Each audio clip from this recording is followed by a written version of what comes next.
নোয়াখালী বিভাগ চাইবে, কুমিল্লা বিভাগ চাইবে, এটা যার যার যৌক্তিক দাবি। এটাকে কেন্দ্র করে নোয়াখালীর কিছু কুলাঙ্গার সন্তান আমাদের কুমিল্লারই মেয়ে রক আপুকে নিয়ে বাজে মন্তব্য করেছে এবং ভিডিও ধারণ করেছে। এটা তীব্র নিন্দা ও প্রতিবাদ জানাচ্ছে।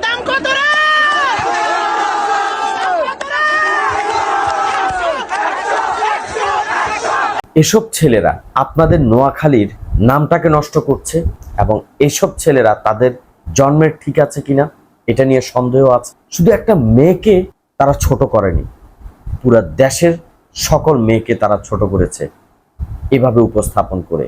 এটা তীব্র নিন্দা ও প্রতিবাদ জানাচ্ছি। নোয়াখালীবাসীরা বরাবরের মতোই কুমিল্লাকে বা অন্যান্য জেলাকে, অন্যান্য জায়গাকে তারা হিংসা করে আসছে, আছে, থাকবে, কারণ তাদের রগে রগে তাদের হিংসা। কুমিল্লা বিভাগ হবে এটাকে কেন্দ্র করে তারা জ্বলতেছে।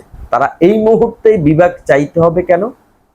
আপনার মাসখানিক পরে চান। কুমিল্লা যখন দেখলো যে কুমিল্লাকে বিভাগ ঘোষণা করা হয়ে যাচ্ছে, তখন তারা শুরু করেছে তাদের নোয়াখালী বিভাগ চাই, নোয়াখালীতে কিছুই নেই, নোয়াখালী বিভাগ চাই, নোয়াখালীতে কিছুই নেই। বিভাগ পাওয়ার দাবিদার একমাত্র কুমিল্লা, নোয়াখালী নয়। নোয়াখালীতে তেমন কিছু নাই যেটা বিভাগ পাওয়ার যোগ্য হতে পারে। আপনারা বরাবরের মতন সবাই জানেন, প্রশাসনিক বা শিক্ষা A to Z সবকিছু মিলিয়ে নোয়াখালীতে অনেক কিছু নেই, অনেক কিছুর অভাব আছে। আমাদের কুমিল্লারই কৃতি সন্তান SK মিডিয়া টিপু ভাই ওনার পেজ নষ্ট করে দিয়েছে। জলে আপনাদের নোয়াখালী মানুষ আপনাদের জলে, তো জলে কেন ভাই? আপনাদের এত হিংসা কেন?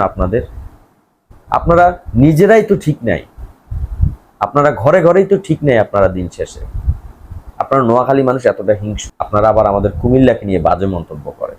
কুমিল্লাকে নিয়ে আপনারা বাজে মন্তব্য কেন করেন? কেন করতেছেন আপনারা? আপনাদের সমস্যা কি? আপনাদের বিভাগ আপনারা চান, কুমিল্লাকে, কুমিল্লার মানুষ এবং কুমিল্লাকে নিয়ে ছোট করে কথা বলেন কেন আপনারা? এটা তো আপনারাই শিখেছেন। এখন কুমিল্লার মানুষ আমরা যে বলতেছি ওগুলো আপনারাই শিখেছেন। পিছিয়ে লাগছেন কেন আপনারা? আপনাদের সমস্যা কি? আপনারা এক একবার এক এক রকম কথা আপনারা তাল বাহানা শুরু করে দেন। দেখেন, আপনাদেরকে দিন শেষে দেশ বিদেশ কোনো জায়গায় মানুষ দেখতে পারে না। নোয়াখালী মাটিটাই হইলো খারাপ, নোয়াখালীর মাটিটাই হইলো খারাপ একদম।